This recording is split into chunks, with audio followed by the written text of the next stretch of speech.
So round kicks, low round kicks specifically. Yeah, switch.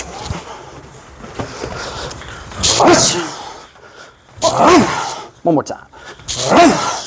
So this is a kick to the outside of the leg without the pad there. Right, there is this nerve that runs right along the side of the leg there. So knee is going to come up. I'm going to pivot on my front foot. I'm going to rotate the hip over and strike. Notice for this is one of the defenses he's giving you, a little sneak peek. This is called absorbing. He's going to turn his leg out so I don't catch the side of his leg. Real life, that's what I'm looking for, is the side of the leg. For demo purposes, it's going to hurt. So he's going to turn his leg out and use that absorbing technique. I'm up and here. If he doesn't turn out, so stay there, I'll just go super easy. Here is what I'm looking for. And actually, I want to take my knee up, rotate over, and I'm thinking about cutting a wedge, right? Like if you ever fell a tree with an axe, right? You cut a wedge out of it. That's what we're doing, is we're coming at a downward angle. Reason for this, I get asked questions about this a lot, is it's the way your shin bone is shaped. So your shin bone is kind of shaped like a triangle, more or less, right? If I kick straight up at an angle, I'm actually hitting with this portion of the shin. So you can Google MMA fighter breaks leg, and you're gonna see as they kick, this guy will do a thing called checking, where he checks with his shin, and now we're playing who's got the harder shin. So typically the person kicking, because they're hitting from this side in an off angle and it breaks through the small top part here, will break his leg. The way we design this, or the way we teach this rather, is how we do it. It's not the way we designed it. We actually got it from Muay Thai. We stole it, right? Like all good things in life. Somebody else somebody else has already done it. Already done. Right. Somebody's already done it. Just take what they just making it practical for what we're using. Right. So knee comes up and over, I rotate the hip over, I'm going to go at a downward angle.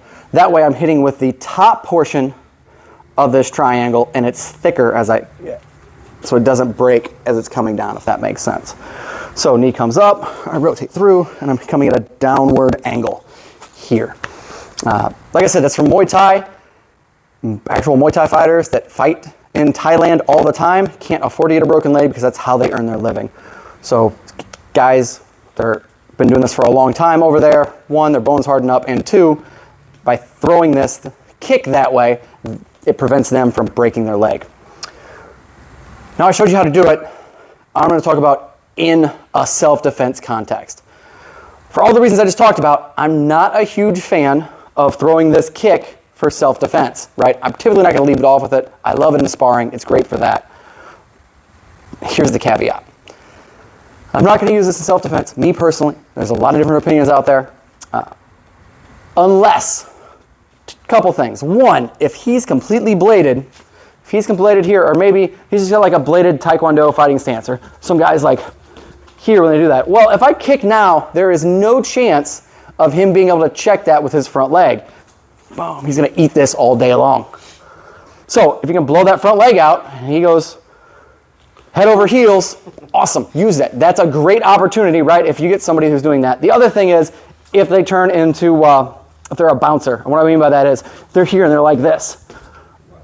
If they're leaving the ground, they can't change mid-air and then block my kick. So if they come up off the ground, they just said, please kick my legs out from underneath me. Especially if they're bladed, and now they're doing this number. Awesome, all day long. That's the two situations I would use this in self-defense. Other than that, I love it for sparring. There's a bunch of combos we can work off of that when we're doing sparring stuff. For self-defense, those are my two times that I'm like, hey, I would use this. Other than that, for me, risk versus reward, it's not worth it to me because that's not necessarily a game-ending shot unless one of those two things is occurring. Cool, so that's how to throw the round kick and then some background information on it, when to use it, when not to use it, all that fun stuff. All right, thanks. Hey, if you liked that last video, or if you would like to see more training videos like that, go ahead and hit that like and subscribe button and ding that notification bell so we can help spread the channel and keep coming to you with this great quality content. Thanks.